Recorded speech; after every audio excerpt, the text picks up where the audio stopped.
మెదక్ జిల్లా కొల్చారం మండలం రంగంపేట గ్రామ శివారులోని శ్రీ శ్రీ శ్రీ మాధవానంద సరస్వతి స్వామి చాతుర్మాస దీక్ష సందర్భంగా ఆశ్రమంలో పౌర్ణమి రోజును పురస్కరించుకుని ప్రత్యేక పూజలు నిర్వహించగా స్పీకర్ ప్రసాద్ ప్రత్యేక పూజల్లో పాల్గొనడానికి స్పీకర్ విచ్చేయగా అర్చకులు వేద మంత్రాలతో పూర్ణ కుంభంతో స్వాగతం పలికారు. ఈ కార్యక్రమంలో collector Rahul Raj, additional collector Venkateswarlu, RDO Jagadishwar Reddy, Kolcharam మండల కాంగ్రెస్ నాయకులు బండి రమేష్, రవి, రంగంపేట కాంగ్రెస్ నాయకులు తదితరులు పాల్గొన్నారు. స్వస్తయే వాయుముపప్రవామహై సోమం స్వస్తి భువనస్య యస్పతి స్వస్తయే స్వస్తయో అద్యాస్వస్తే స్వస్తినో రుద్రః.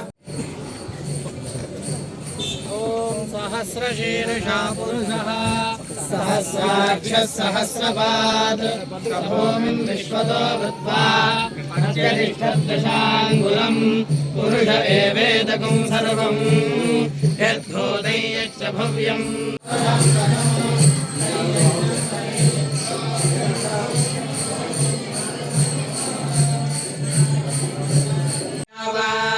పృథివీ సుజేతునా స్వస్తయే వాయుముపప్రవామహై సోమం స్వస్తి భువనస్య యస్పతి స్వస్తయే స్వస్తయో అద్యాస్వస్తే స్వస్తినో రుద్రః.